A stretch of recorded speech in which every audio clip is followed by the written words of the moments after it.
बृहस्पति का युधिष्ठिर से प्राणियों के जन्म का प्रकार और पापों के कारण तिर्यक योनि में जन्म लेने का क्रम बतलाना। युधिष्ठिर ने पूछा, पितामह, पृथ्वी पर रहने वाले मनुष्य किस बर्ताव से स्वर्ग में जाते हैं और कैसे बर्ताव से नरक में पड़ते हैं?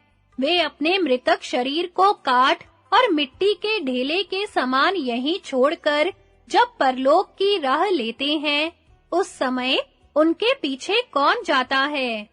भीष्म जी ने कहा, बेटा, ये उदार बुद्धि बृहस्पति जी यहाँ पधार रहे हैं, इन्हीं से इस सनातन गूढ़ विषय को पूछो। इन दोनों में इस प्रकार बात हो ही रही थी कि बृहस्पति जी वहां आ पहुँचे।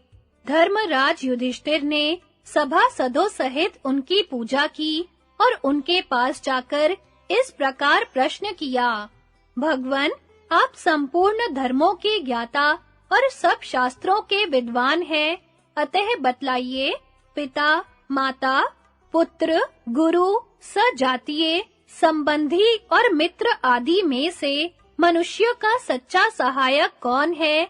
जब सब लोग मरे हुए शरीर को काट और ढेले के समान त्याग कर चल देते हैं, उस समय जीव के साथ परलोक में कौन जाता है?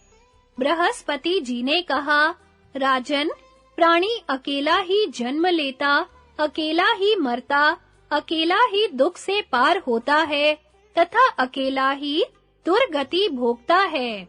पिता, माता, भाई, पुत्र, गुरु, सजातीय, संबंधी और मित्रों में से कोई उसका सहायक नहीं होता।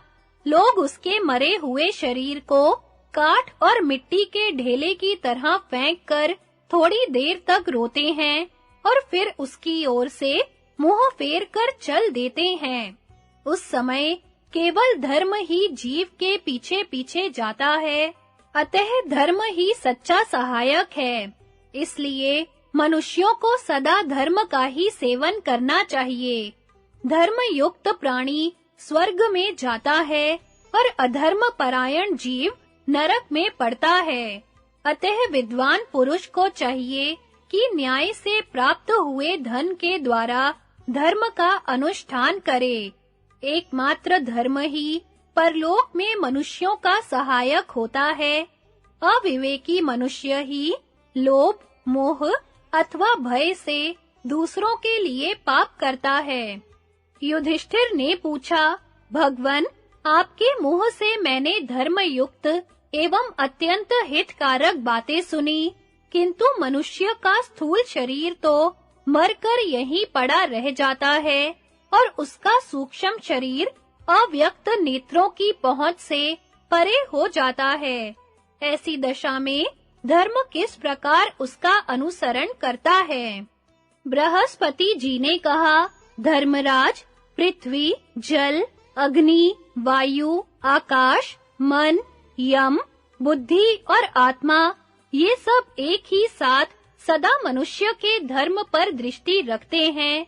दिन और रात भी संपूर्ण प्राणियों के कर्मों के साक्षी हैं। इन सब के साथ धर्म जीव का अनुसरण करता है। तत्पश्चात धर्माधर्म से युक्त प्राणी दूसरा शरीर धारण करता है। उस समय उस शरीर में स्थित पंचभूतों के अधिष्ठाता देवता पुनः उसके शुभाशुभ कर्मों को देखने लगते हैं। युधिष्ठिर ने पूछा, भगवन, अब मैं यह जानना चाहता हूँ कि इस शरीर में वीर्य की उत्पत्ति कैसे होती है? बृहस्पति जी ने कहा, राजन, इस शरीर में स्थित पृथ्वी, जल, अग्नि, वायु, आकाश और मन के अधिष्ठाता देवता जो अन्न भक्षण करके पूर्ण तृप्त होते हैं, उसी से स्थूल वीर्य की उत्पत्ति होती है। युधिष्ठिर ने पूछा, भगवन, जीव त्वचा, अस्थि और मांसमय शरीर का त्याग करके जब पांचों भूतों के संबंध से पृथक हो जाता है, तो कहाँ रहकर सुख दुख का अनुभव करता है? बृहस्पति जी ने कहा, भारत, जीव अपने कर्मों से प्रेरित होकर शीघ्र ही वीर्य का आश्रय लेता है और स्त्री के रज में प्रविष्ट होकर समयानुसार जन्म धारण करता है। यमदूतों के प्रहार सहता, कलेश उठाता और दुखमय संसार चक्र में दुर्गति भोगता है। यदि प्राणी इस लोक में जन्म से ही पुण्य कर्म में लगा रहता है, तो वह धर्म के फल का आश्रय लेकर उसके अनुसार सुख भोगता है। जो अपनी शक्ति के अनुसार बाल्यकाल से ही धर्म का सेवन करता है, वह मनुष्य होकर सदा सुख का अनुभव करता है। किंतु धर्म के बीच में यदि कभी-कभी वह अधर्म का भी आचरण कर बैठता है, तो उसे सुख के बाद दुख भी भोगना पड़ता है। अधर्म परायण मनुष्य यमलोक में जाता है और वहां महान कष्ट भोगकर पशु पक्षियों की योनि में वह जन्म लेता है। जीव मोह के वशीभूत होकर जिस कर्म का अनुष्ठान करने से जैसी योनि में जन्म धारण करता है, उसे मैं बता रहा हूँ, सुनो। शास्त्र, इतिहास और वेद में भी यह बात बताई गई है कि मनुष्य इस लोक में पाप करने पर मृत्यु के पश्चात यमराज के भयंकर लोक में जाता है। जो द्विज चारों वेदों का अध्ययन करने के बाद भी पतित मनुष्यों से दान लेता है, उसे गधे की योनि में जन्म लेना पड़ता है। 15 वर्षों तक गधे के शरीर में रहकर वह मृत्यु को प्राप्त होता है। फिर 7 वर्षों तक बैल की योनि में रहकर शरीर त्याग के पश्चात 3 महीने तक ब्रह्म राक्षस होता है। उसके बाद वह पुनः ब्राह्मण का जन्म पाता है। पतित पुरुष का यज्ञ कराने वाला ब्राह्मण मरने के बाद 15 वर्ष कीड़ा, 5 वर्ष गधा, 5 वर्ष सूअर, 5 वर्ष मुर्गा, 5 वर्ष सियार और 1 वर्ष कुत्ते की योनि में रहकर अंत में मनुष्य का जन्म पाता है। जो शिष्य मूर्खतावश अपने अध्यापक का अपराध करता है, वह पहले कुत्ता, फिर राक्षस, फिर गधा और फिर कलेश भोगने वाला प्रेत होकर अंत में ब्राह्मण होता है। जो पापाचारी शिष्य गुरु की स्त्री के साथ समागम का विचार भी मन में लाता है, वह अपने मानसिक पाप के कारण भयंकर योनियों में जन्म लेता है। पहले कुत्ता होकर 3 वर्ष तक जीवन धारण करता है, फिर मरने के बाद 1 साल कीड़े की योनि में रहता है। उसके बाद ब्राह्मण योनि में उत्पन्न होता है।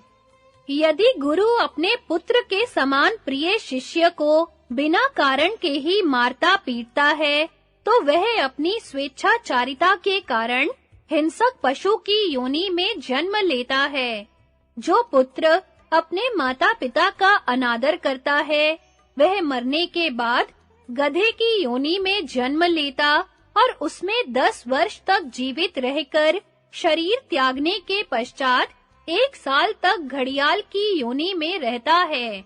जिस पुत्र के ऊपर माता और पिता दोनों ही रुष्ट होते हैं, वह गुरुजनों के अनिष्ट चिंतन के कारण मृत्यु के बाद 10 महीने गधा, 14 महीने कुत्ता और 7 महीने बिलाव होकर अंत में मनुष्य की योनि में जन्म ग्रहण करता है।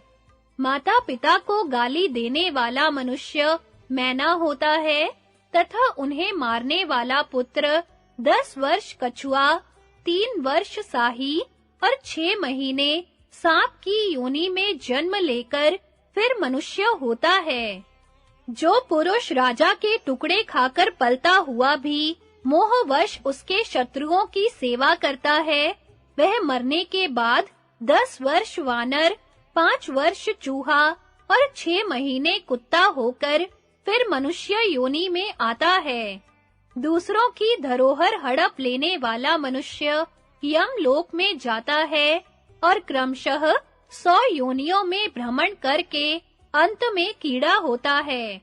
कीड़े की योनि में 15 वर्षों तक जीवित रहने के बाद जब उसके पापों का क्षय हो जाता है, तो वह मनुष्य का जन्म पाता है।